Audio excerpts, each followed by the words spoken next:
চলো আজ তোমাদের সাথে একটা হেলদি ব্রেকফাস্টের রেসিপি শেয়ার করি। রেসিপি বলতেও একটু কেমন লাগছে, কারণ এটাতে রান্নার কোনো ব্যাপারই নেই।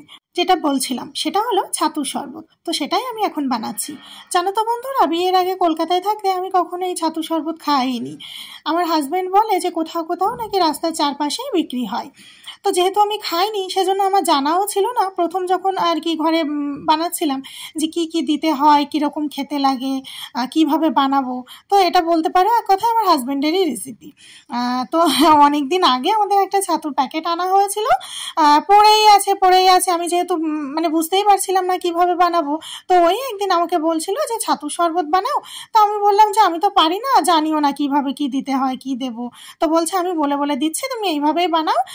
আমি একবার দুবার খেয়েছি, তো এরকমটাই লেগেছে। তো সেই মতো আর কি ও যেভাবে বললো সেইভাবেই আর কি বানাতে শুরু করলাম। তো তোমরা দেখেইছো প্রথমে আমি কিছুটা পেঁয়াজ কুচি, কিছুটা লঙ্কা কুচি, একটু ধনিয়া পাতা কুচি, এইগুলোই আর কি কুচি করে নিয়েছিলাম। আর হচ্ছে একটু টক টক লাগলে ভালো লাগে খেতে, সেজন্য অল্প একটু ছোট করে লেবু কেটে নিয়েছিলাম। তো প্রথম থেকে তোমরা দেখতেই পেলে যে যেরকম খাবে সেই মতো পরিমাণ মতো আর কি কোচানো জিনিসগুলো দেবে। আর আমি হচ্ছে বড় একটা টেবিল স্পুনের 3 টেবিল স্পুন কিন্তু ছাতু দিয়েছি। তারপর তো যতটা তোমরা বানাবে সেই মতো আর কি কোচানো জিনিসগুলো সেই বুঝে দেবে, যে যতটা ঝাল খাবে, যে যতটুকু পেঁয়াজ খাবে সেই বুঝে আর কি। সে একটু গোলমরিচ গুঁড়ো আর একটু বিট লবণ দিয়ে জল দিয়ে বেশ ভালো করে গুলিয়ে একদম রেডি করে নিয়েছে। থিকনেসটা তোমরা কে কীরকম রাখবে সেটা একদমই নিজেদের উপর।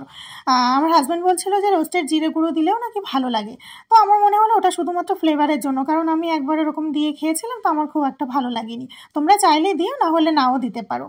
তো 1 কাপ বানিয়ে আমি ওকে অর্ধেকটা দিয়ে আর বাকি অর্ধেকটা নিয়ে আমি এখন খেতে বসলাম। আর তোমরা ছাতু শরবত কে কীরকমভাবে খাও, কীভাবে বানাও, অবশ্যই কিন্তু আমাকে কমেন্ট করে জানিও। আর এটাই যদি আমার কোনো ভুলও হয়ে থাকে তাও কিন্তু কমেন্টে জানিও।